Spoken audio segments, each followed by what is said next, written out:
nous sommes réunis à Kinshasa sur instruction du commandant suprême des FARDC, de la PNC et du Wazalendo. Nous avons décidé de décréter un cessez-le-feu immédiat. Ce cessez-le-feu là-bas ne signifie pas une lâcheté. Nous avons voulu donner la chance au pourparlers de Doha au Qatar entre notre gouvernement et les forces d'agression.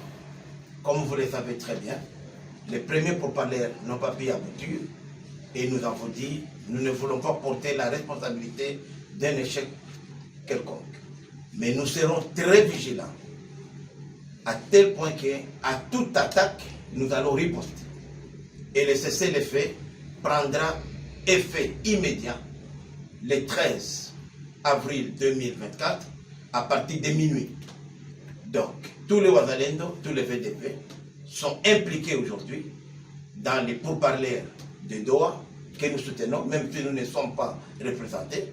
Nous attendons notre tour pour participer au processus de Nairobi, où nous serons entre les groupes armés et le gouvernement de la République.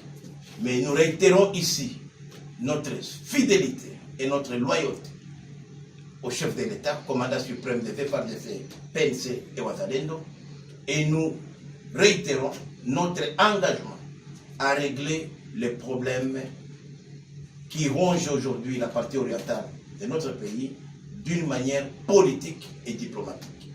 Et nous en profitons pour soutenir et remercier l'émir de Qatar pour l'hospitalité qu'il a offerte à notre pays et aux pays agresseurs et leurs partenaires pour que la paix vienne de là.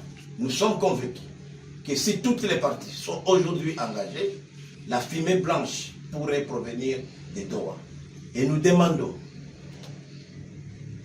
à l'Alliance Fleuve Congo, M23, de pouvoir se retirer de leurs positions qu'ils occupaient lors de la première rencontre de Doha. Cela déjà sera un premier signe de bonne foi. Il y a le temps pour la guerre, il y a le temps pour la paix.